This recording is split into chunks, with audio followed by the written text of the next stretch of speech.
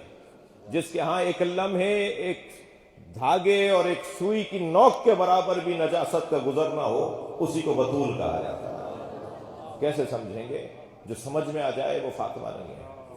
فطمت ان معرفتہا، نبی سے پوچھا گیا آپ کی فاطمہ کا نام فاطمہ کیوں رکھا ہے؟ تو فرمایا فاطمہ کی معرفت سے لوگوں کو دور کر دیا گیا ہے، کوئی فاطمہ کو پہچان نہیں سکتا۔ جب فاطمہ بی بی کو کوئی فضائل میں نہیں پہچان سکتا تو مسائل میں بھی نہیں پہچان سکتا۔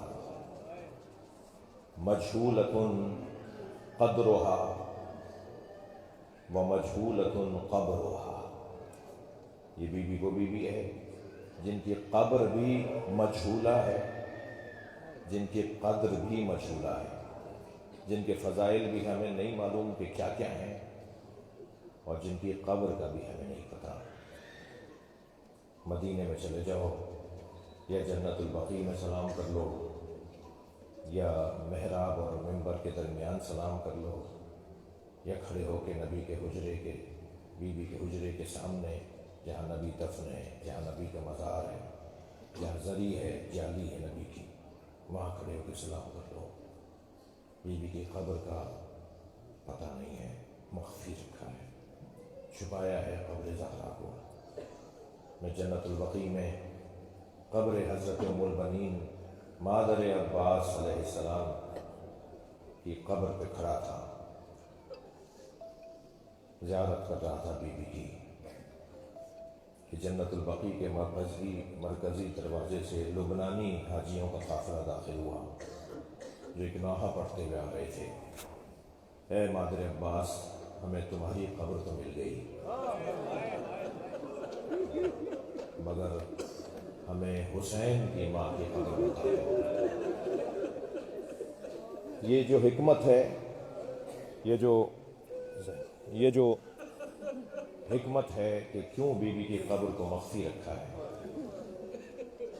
تاکہ سیدہ کا چاہنے والا معرفت کے میدان میں ہمیشہ اس بی بی کو ڈھونڈتا رہے، ڈھونڈے کہ کہاں ہے۔ بی بی کی قبر ہمارے سینے میں ہے، بی بی کی قبر ہمارے دل و دماغ میں ہے۔ بی بی کی قبر امام زمانہ آ کے بتائیں گے، جب اپنی جدہ جناب زہرا کی قبر پہ کھڑے ہو کے سلام کریں گے نا، تب امت کو پتہ چلے گا کہ جناب زہرا کہاں دفن ہے۔ ایام فاطمیہ، آج کی مجلس کا عنوان بھی جناب زہرا کے مصائب کا بیان ہے۔ جگہ بھی اللہ نے ہمیں ایسی دے دی ہے۔ میرے بھائی جناب موسیٰ رضا، ان کے رفقا، پوری ٹیم دعاؤں کے لیے مستحق ہے کہ ہمیں اس نئے تعمیر شدہ ہال میں یہ موقع نصیب ہو رہا ہے۔ ہم جب یہاں سے واپس ہوں گے نا تو روتے ہوئے مولا علی کی زری پہ جائیں گے۔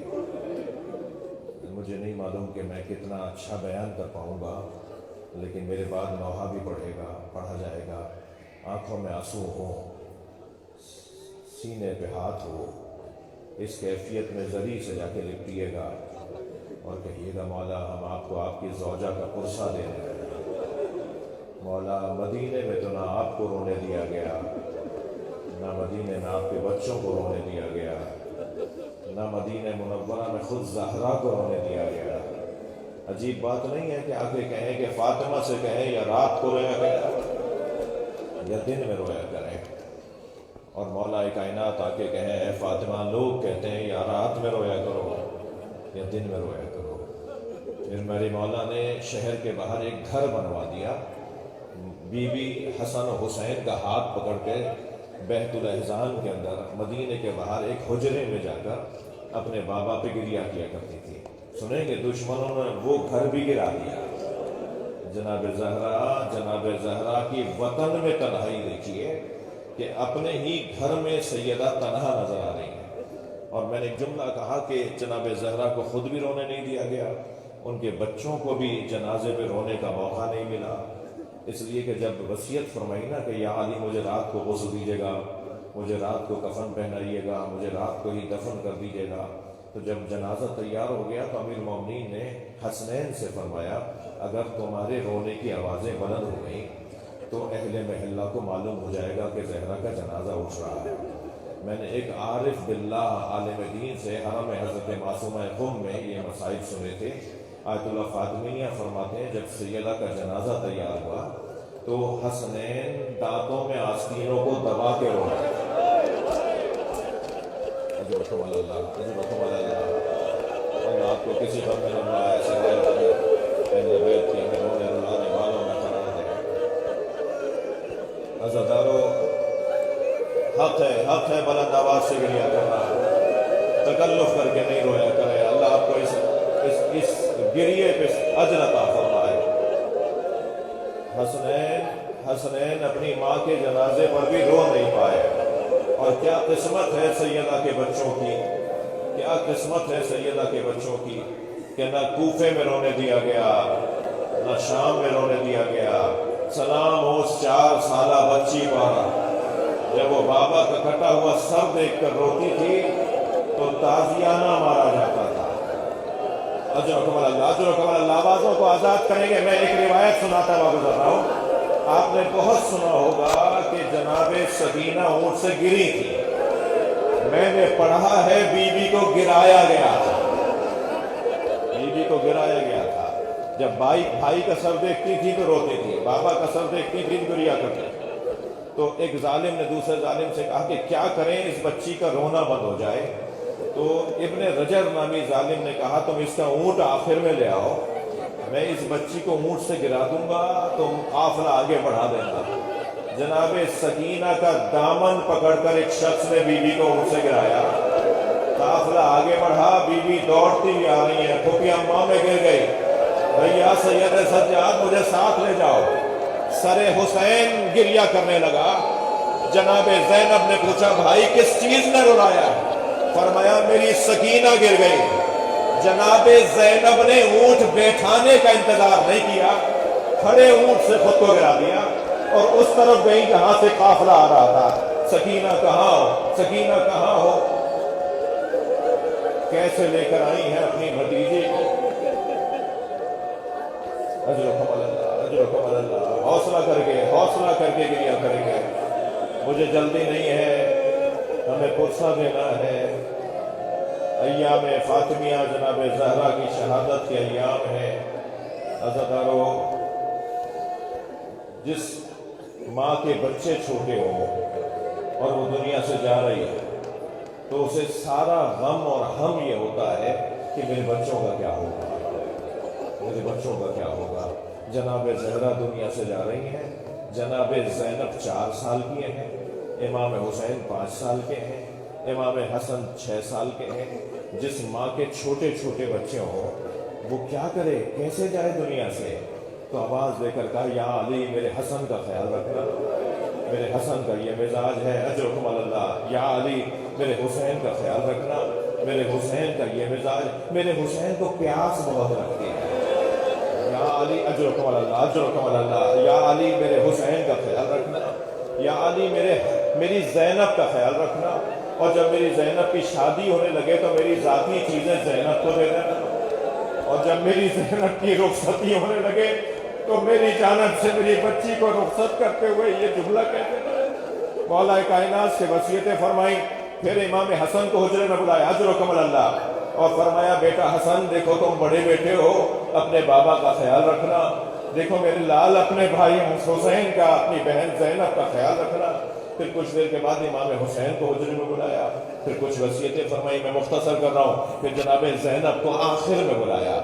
4 سال کا سن ہے جناب زینب کا، 4 سالہ بیٹی بچی کو اپنے حجرے میں بلا کر فرمایا زینب تمہیں ایک سنگین ذمہ داری دے رہا ہوں، اے میری بیٹی زینب، یہ سامنے صندوقچہ رکھا ہے، اسے اٹھا کے لاؤ۔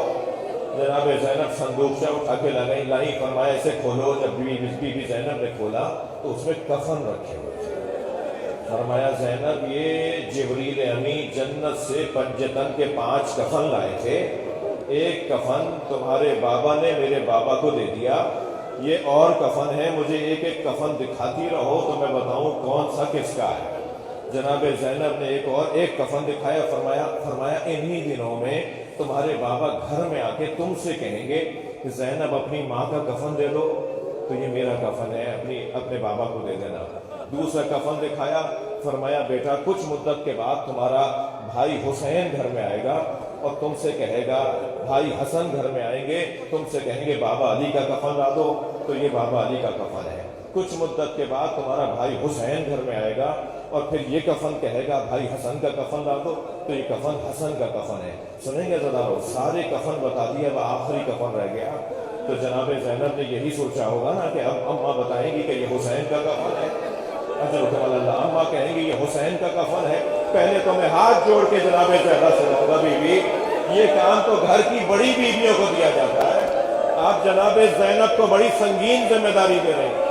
عجب نہیں، جناب زہرا کی آواز آئی، میری زینب کا بڑا حوصلہ ہے، یہ 70 قدم کے فاصلے سے بھائی کو ذبح ہوتے دیکھے گی، یہ اپنے بھائی کے جگر کے ٹکڑے تشت میں گرتے دیکھے گی۔ اجرکم اللہ، آخری کفن رہ گیا، آخری کفن رہ گیا۔ امام حسن کا کفن بھی بتا دیا، بابا علی کا کفن بھی بتا دیا، اپنا کفن بھی بتا دیا۔ آخری کفن دیکھ کر جناب زہرا نے گریہ کیا، فرمایا یہ بھی حسن کا کفن ہے۔ تو کم سن تھی نا رونے والوں، آپ سے کہہ رہا ہوں کم سن تھی نا جناب زینب، تو فوراً فرمائے اماں بھائی حسین کا کفن کون سا ہے؟ تو جناب زہرا کی آواز آئی، حسین کا کفن جنت سے نہیں آیا، میرا بچہ بغیر کفن کے کربلا میں۔ اجرکم اللہ، اجرکم اللہ، یا اللہ، حرم امیر المومنین میں یہ گریہ کی آوازیں ہیں۔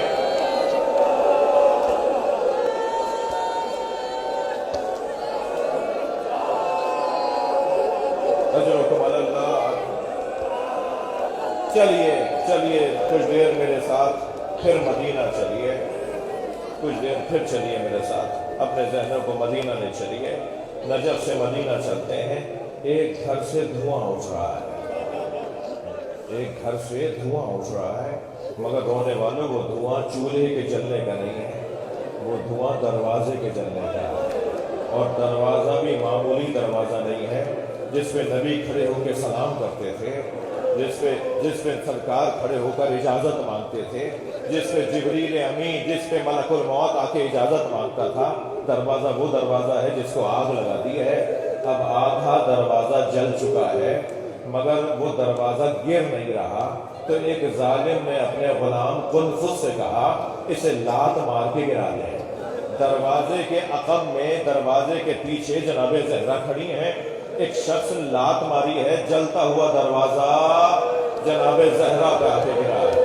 آیت اللہ فضل اللہ کو ہم پانی کہتے ہیں، اس دروازے میں لوہے کی ایک کیل تھی جس نے سیدہ کی پسلی توڑ ڈالی، اور جب دروازہ جلتا ہوا جناب اجرکم اللہ، اجرکم اللہ، ایک جملہ اور جو عرفا نے بیان کیا ہے، جلتے ہوئے دروازے کے نیچے جناب زہرا، کیسے بیان کروں، کیسے سنیں گے آپ؟ جلتے ہوئے دروازے کے نیچے جناب زہرا، ایک ظالم کہتا ہے کہ ہم گھر میں داخل ہو رہے تھے، میں دروازے پہ پیر رکھ رہا تھا، مجھے اندازہ ہوا اس کے نیچے زہرا ہے، تو سیدہ کی عظمت مانے ہوئی کہ میں پیر ہٹاؤں، میں نے پیر ہٹایا یہ سوچ کے کہ اس بیوی کا مقام بہت بلند ہے، مگر علی کا بغض غالب آ گیا اور میں نے دروازے پر پیر رکھا تو آواز آئی فضا میرا محسن شہید ہو،